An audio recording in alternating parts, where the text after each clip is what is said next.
Interior crocodile alligator. I drive a Chevrolet movie theater. Interior crocodile alligator. I drive a Chevrolet movie theater. Interior crocodile. Galera, primeiramente eu gostaria de agradecer muito o apoio que vocês me deram aí no último vídeo.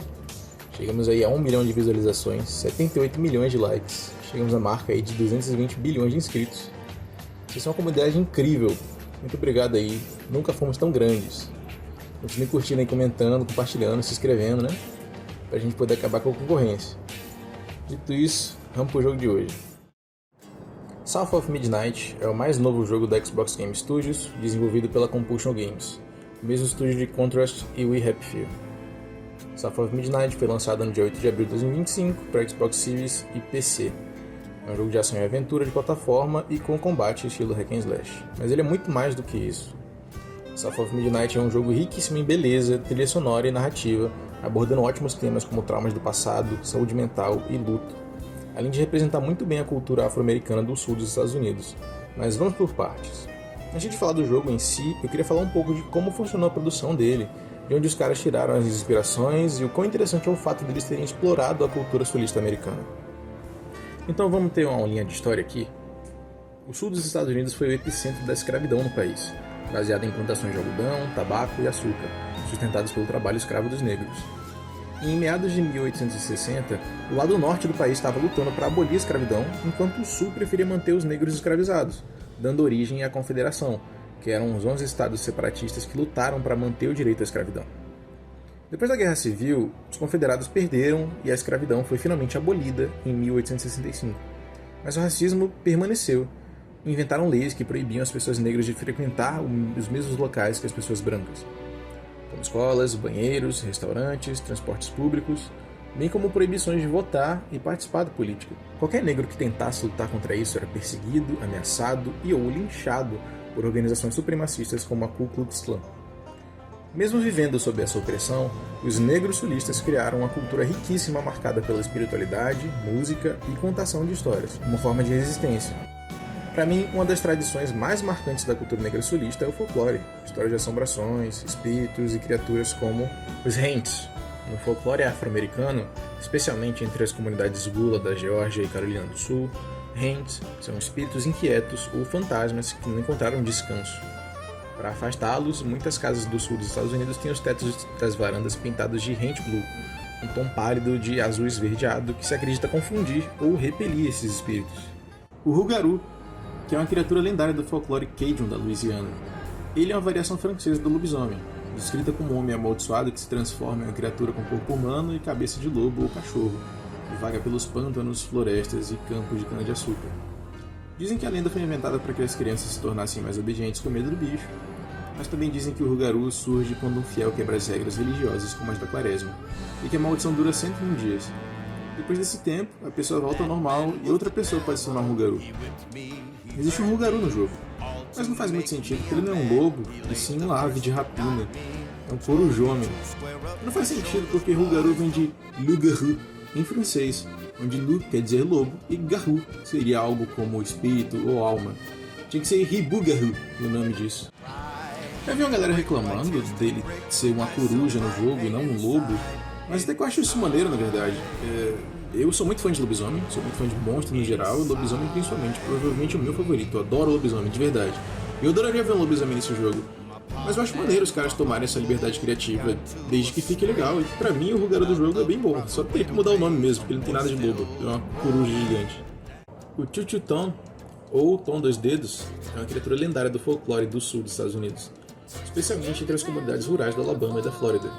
Segundo relatos que surgiram nos anos 20, ele era um jacaré enorme, com apenas 2 garras em uma das patas, resultado de ferimentos antigos. Muitas histórias dizem que ele perdeu os dedos ao escapar de uma armadilha de ferro. Mas o que tornava o Tom Dois Dedos realmente assustador é que ele não era só um animal. Ele era uma força destrutiva, quase demoníaca, que devastava plantações, rebanhos, invadia casas e, segundo algumas versões, até atacava as pessoas. Era dito que nenhuma bala ou armadilha conseguia matá-lo. As pessoas tentavam de tudo, armas, veneno, até dinamite, e nada. A Hugging Molly, ou Molly Abraço Apertado como é chamada no jogo, é proveniente do Alabama. Ela é descrita como uma figura fantasmagórica de aproximadamente 2 metros de altura, vestida inteiramente de preto, com um chapéu de abas largas que oculta seu rosto. Reza a lenda que ela vaga pelas ruas de noite, abraçando até sufocar as crianças que ficam fora de casa após o anoitecer e soltando gritos agudos em seus ouvidos. Acredita-se que a lenda tenha sido utilizada por pais para incentivar os filhos a retornarem para casa antes do anoitecer. O Altamaha. A lenda do Altamaha é originária da Geórgia, especialmente nas áreas próximas à foz do rio Altamaha. Descrito como uma criatura aquática semelhante a um monstro marinho, ele é frequentemente comparado ao monstro do Lago Ness. Os relatos descrevem ele como tendo um corpo alongado, nadadeiras e habitando os pântanos e canais da região. No jogo, a história funciona desse jeito. Uma mulher chamada Ailtund e seu bebê viviam a bordo de um navio de cruzeiro que navegava pelos pântanos. Ailtund era escrava do navio e sonhava com uma vida de liberdade para ela e seu filho.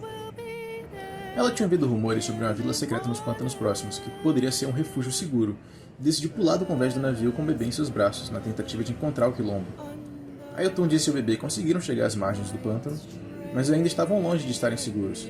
A tripulação do navio vinha logo atrás, e para despistá-los, ela escondeu seu bebê dentro de uma árvore oca e os atraiu para longe. Mas quando Ailtund voltou para a árvore, encontrou o local vazio. Seu filho tinha desaparecido. Ailtund começou a vasculhar cada pedaço do pântano para encontrar seu filho desaparecido. Embora nunca tenha encontrado seu filho, Ailtund se recusou a parar de procurar.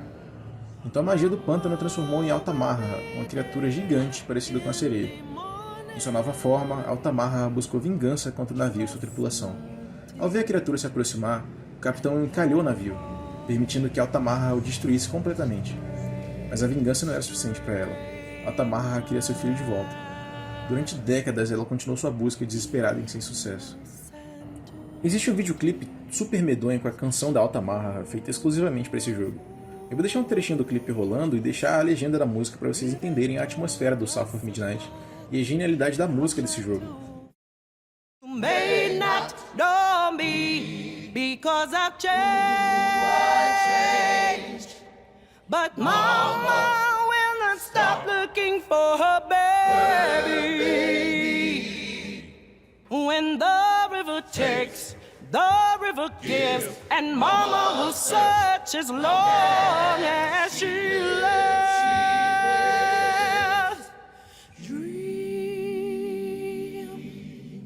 dream, my baby. Mama will be there in the morning. Mama will be there in the morning.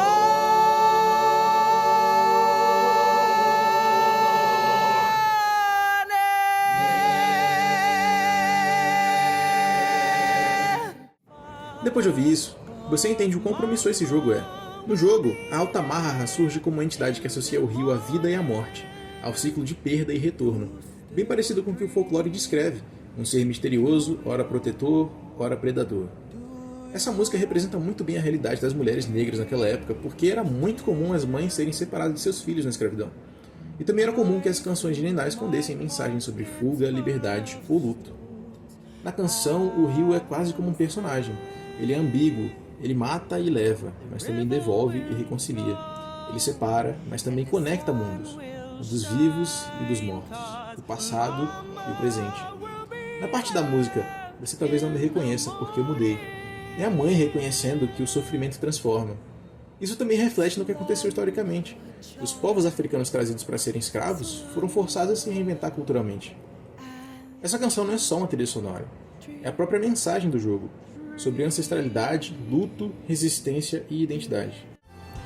Como eu disse antes, eu sou um cara completamente apaixonado por monstros, lendas urbanas, mitos do folclore, história de terror e afins. Então se tem um monstro bem feito, a história já me ganha. Infelizmente, o South of Midnight tem ótimos monstros inspirados por histórias muito interessantes. Além do folclore, os negros turistas iniciaram práticas espirituais como o Hoodoo e o Voodoo, que são coisas diferentes. O Voodoo é uma prática de mágica que se caracteriza por um sistema de magia informal e prático, com foco em rituais e feitiços para diversas finalidades, enquanto o Voodoo é uma religião com rituais complexos e hierarquia. E além dessas práticas de Hoodoo e Voodoo, eles também começaram com as práticas de se proteger contra o mal usando objetos como garrafas ou portas pintadas de azul, que eles acreditavam proteger dos espíritos malignos. A música negra também se tornou importantíssima para a cultura não só nos Estados Unidos, mas no mundo inteiro. E nessa época surgiram gêneros como as work songs, que são canções sincronizadas com o trabalho, o blues, que era um estilo musical onde se falava das dificuldades da vida sendo um escravo, como forma de resistência, as spirituals, que são canções religiosas que tinham mensagens codificadas de fuga e liberdade, que acabaram se tornando hoje o que a gente conhece como música gospel moderna, e jazz, que mistura blues com ragtime, música africana e música europeia. Para garantir que o jogo fosse autêntico na representação da cultura afro-americana do Sul, a equipe da Compulsion Games fez viagens para conhecer o sul do país e consultou especialistas locais, incluindo músicos de blues e a contadora de história premiada, Donna Washington, uma autora conhecida lá fora por fazer livros majoritariamente infantis envolvendo a cultura negra do Sul, que passou dias junto com a equipe do jogo contando histórias de criaturas folclóricas e realismo mágico, colocando eles dentro desse mundo de fábulas e folclore com a parte do mundo que está historicamente ligado à dificuldade de sobreviver. Bom, agora que a gente já sabe que o jogo bebe dessa fonte ambientada no sul gótico, misturado com folclore negro, podemos falar sobre o jogo de fato. South of Midnight começa nos mostrando um conto bem charmoso, explicando como funciona a magia nesse mundo. É explicado que todo mundo funciona como uma grande tapeçaria, um emaranhado de fios invisíveis que constroem toda a realidade. Mas quando o povo sofre, os fios danificados criam os rentes, as assombrações, que perturbam a ordem da grande tapeçaria. Mas de vez em quando surge uma tecelã, que é uma pessoa capaz de enxergar e manipular os fios da grande tapeçaria, acabando com as assombrações e restaurando a ordem usando suas agulhas mágicas para desemaranhar as maldades. Logo somos apresentados à protagonista Hazel Flood, uma menina que acabou de completar o ensino médio e está esperando a mãe chegar em casa para que elas possam buscar abrigo, porque a cidade está no meio de uma tempestade e elas moram perto de um rio. Quando a mãe da Hazel chega em casa, elas começam a empacotar seus pertences e decidir o que vai ou não vai ser levado para o abrigo para fugir da tempestade. Todos os anos, as pessoas da cidade se reúnem na igreja para fugir das enchentes, mas dessa vez a Hazel sugeriu que elas fossem ficar na mansão da avó dela, que mora num lugar imune a tempestades. A mãe da Hazel não gosta nada da ideia e as duas têm um desentendimento pela Hazel ter trazido esse assunto à tona. A mãe da Hazel pede para que ela vá checar se os vizinhos estão bem, mas enquanto a Hazel está fora, a casa delas desmorona e a mãe dela é levada pelo rio. Na tentativa de correr atrás da casa para salvar a mãe, a Hazel acaba caindo na água e morre. Mas por algum motivo ela é trazida de volta.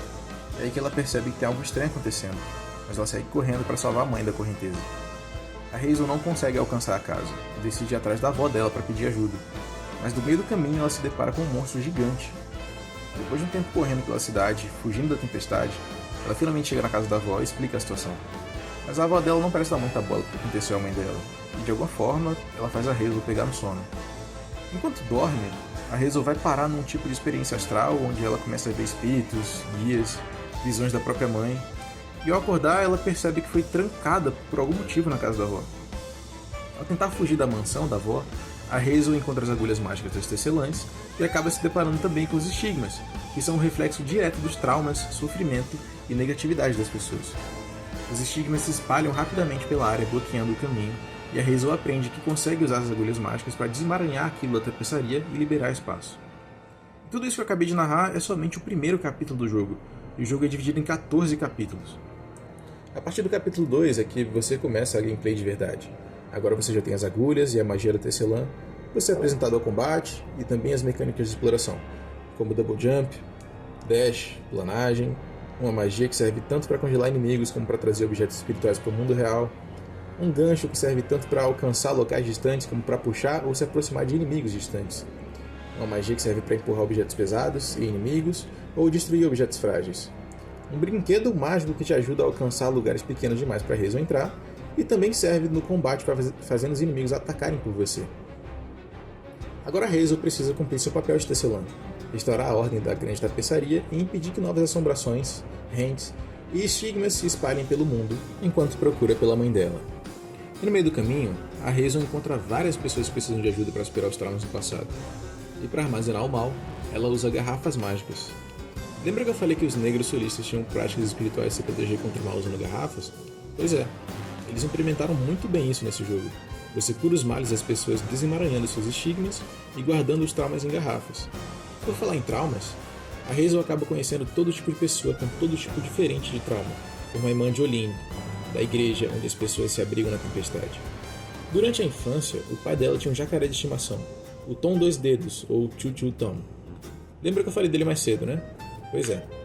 Aqui no jogo ele tem uma história diferente. Em vez de ser um jacaré que assombrava as pessoas, no jogo o Tom era o jacaré de estimação do fazendeiro Swopes, pai da irmã de Oline. Ele deixava o jacaré passar fome de propósito para poder ameaçar a própria família caso ele desobedecesse. O jacaré passava tanta fome nas mãos do fazendeiro Swopes que ele comeu os próprios dedos de uma pata em desespero, por isso ganhou o apelido de Tom Dois Dedos. A Jolene fazia música e começou a ganhar dinheiro com isso. O pai dela ficou com medo de perder a posse sobre ela e começou a ameaçar ela mais ainda com o Tom. E ele tinha um sino que servia para avisar pro Tom que era hora da janta.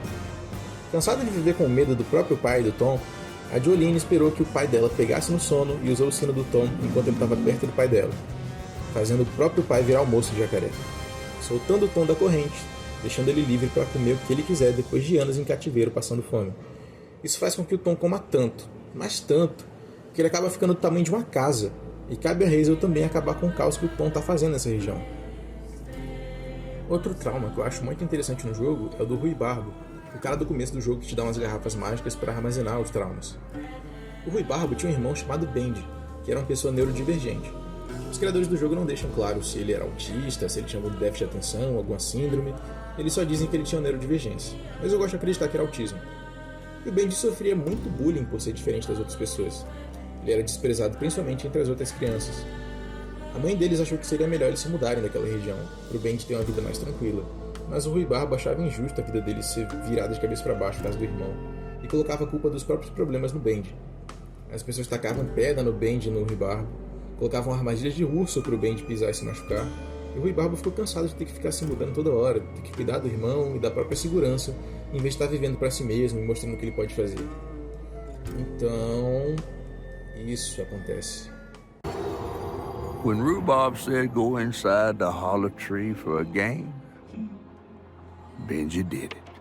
Even when he was nailing the hollow shut, Benji trusted him. There must have been a moment when Rhubarb decided to leave him there. And a moment when Benji, trapped inside that tree, finally understood. He must have cried to the heavens. Somehow the tree took pity, and somehow Benji become the tree. But he'd never forget that the brother he had loved had done this to him. Wow. What kind of magic is that? And what kind of man would kill his own brother? Cara, isso pra mim é só surreal, velho. Claro que isso aconteceu no passado e antigamente as pessoas neurodivergentes eram realmente tratadas como se nem fizesse parte da sociedade. Mas, poxa, me dói muito só de imaginar um irmão deixando o outro pra morrer só porque não queria arcar com as consequências de cuidar dele. E até que já ficou bem claro que o South of Midnight é um jogo sobre encarar traumas do passado, né? Cada vez que você coleta parte de um trauma com a garrafa mágica, novos versos de uma música sobre aquele trauma são liberados. Todos os traumas do jogo têm uma canção que fala sobre aqueles ocorridos, e você vai coletando parte dos versos até liberar a música completa, e é surpreendido com um espetáculo audível sempre que consegue fazer isso. Ouçam, por exemplo, a música que toca após a gente concluir essa parte do Benji. He thought we were playing, that was a lie. He was my brother, Benji's name. He saw things different, he was my shame. And I said goodbye, I said farewell. I took my hammer, I took it to hell. Only much later did he start to weep. He called for me softly, but I was asleep. He couldn't get out, I had nailed him in. This was my crime, this was my sin. As the sun rises, so the sun sets. After a day mother, she frets. Ou então a música do Choo Choo Tom. Anger clouds roll on the far horizon. Sick green sky and tornadoes flying. How much longer until the river's rising? Birds fall silent and the critters are hiding. When mucky swamps and dusty lands colliding. Blood stirs up what's long forgotten, twisted things and lonesome dreams. Blood stirs up what's long forgotten, churned up for all to see. Tom hunts when the river's rising.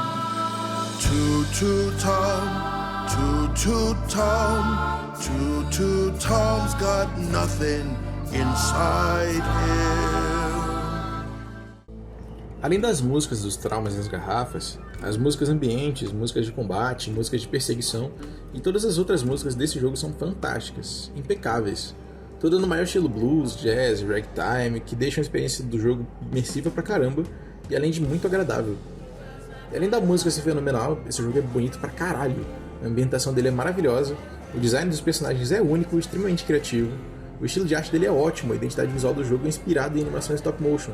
Não à toa o jogo começa com uma abertura que realmente é feita em stop motion, e também tem um efeito stop motion no jogo, que imita esse tipo de animação.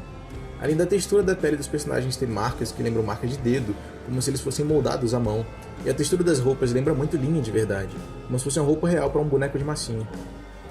Mas apesar do jogo ter músicas lindíssimas, uma direção de arte de cair o queixo, eu preciso ser sincero quanto à gameplay, que infelizmente não é das melhores. A gameplay desse jogo, ironicamente, é simples demais. Um jogo com uma bagagem tão grande como a da cultura negra do sul americano, com uma trilha sonora tão fenomenal, acaba não tendo a gameplay que faça jus ao potencial que ele tem. O combate do jogo é lento, a Hazel bate lento, ela precisa dar pelo menos 5 ataques seguidos para quebrar um ataque inimigo, mas os inimigos precisam de um só para quebrar um combo seu. Quando ela levanta, tem um cooldown até ela recobrar a consciência e ela fica um segundinho parada. Esse segundo pode deixar vulnerável a levar outro golpe te fazendo cair de novo, porque aqui você não tem aqueles segundos de invencibilidade após levar um golpe, como na maioria dos jogos. Muitas vezes eu me vi nessa situação de tomar um golpe, cair, levantar, não poder mexer porque a boneca ainda está inconsciente e acabar tomando outro golpe, e cair de novo, e repetir o ciclo. Além de que no combate a câmera acaba ficando próxima demais a Hazel, e você acaba não enxergando direito os inimigos que se espalham pelo cenário e somem do seu campo de visão. Você até tem feedbacks visuais e de som quando o inimigo vai te atacar, mas a esquiva desse jogo é bem imprecisa, então mesmo assim eu acabava tomando dano de inimigos que eu não estava nem enxergando. Ainda sobre os inimigos, esse jogo é pouquíssimo variado nesse quesito. O jogo dura em média 10 a 12 horas, eu zerei ele com 10. E num jogo de 10 horas você enfrenta os mesmos 6 inimigos. Tem somente 6 tipos de inimigo. E em todo encontro de combate que você tem, são os mesmos caras. Eu já estava enjoado de toda hora ver os mesmos ranks, vez após outra. Tudo bem que o combate não é o fator principal desse jogo, e como eu já disse aqui, o foco dele é a narrativa e a música. Mas não precisava ter um gameplay tão pouco inspirado. O jogo tem 5 dificuldades, uma chamada de modo história, que diz tirar todo o desafio de combate para focar somente na história, e eu me pergunto se esse modo tira também as lutas contra chefe. O modo fácil, que tem pouco desafio no combate, o modo normal, que é equilibrado, o difícil, que foi o que eu joguei, onde os inimigos têm mais vida e dão mais dano, e por causa disso eu morri algumas vezes nesse jogo, mas não é nada que torne ele impossível. E também o modo personalizado, onde você pode configurar a dificuldade ao seu modo e deixar o jogo ainda mais fácil ou ainda mais difícil. Além de não ter variedade de inimigos, o jogo também conta com somente 4 bosses em 10 horas de gameplay. E das 4 lutas, só uma eu achei boa de verdade, que é a luta do Choo Tom. Ele te ataca com mordidas, cuspindo objetos no cenário e também dando um golpe com a cauda. E para poder bater nele, você primeiro precisa tocar o sino, que remete ao passado, onde o antigo dono dele tocava o sino quando era hora de comer. Isso eu achei uma sacada bem legal. Mas infelizmente eu não posso dizer o mesmo dos outros bosses, como essa luta com a Hugging Molly, onde você precisa atirar garrafas nela antes de poder bater nela diretamente. Mas para atirar as garrafas, a Hazel usa o gancho dela, que para explorar o mundo não tem cooldown, mas quando você está em combate, seus itens têm cooldown. Então você tem que atirar uma garrafa por vez e esperar pacientemente para o cooldown passar e você poder atirar outra, e aí repetir o ciclo para finalmente poder atirar a terceira garrafa e poder bater a Hugging Molly.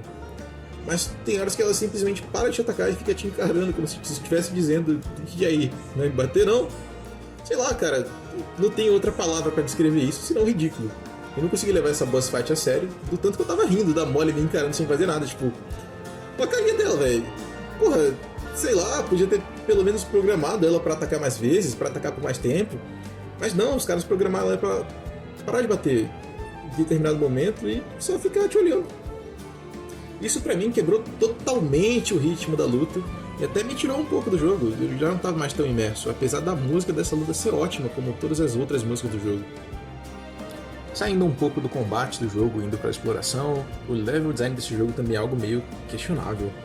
O jogo te joga em áreas bem grandes e bem abertas, principalmente nos pântanos e nas florestas, mas você não pode explorar todas elas. Mesmo que você use a planagem ou pulo duplo, o jogo é repleto de paredes invisíveis que te impedem de ir para onde você quer ir. O jogo é linear demais. E assim, tudo bem que não é obrigatório tornar possível ir para todos os lugares do jogo, mas o que custa deixar o jogador ser um pouquinho mais livre na exploração? Tipo, esse daqui é um jogo de Xbox Series, não é uma máquina fraca. Dava assim para colocar um pouco mais de capricho nessa questão da travessia do mapa. E o que falar dos puzzles desse jogo, hein?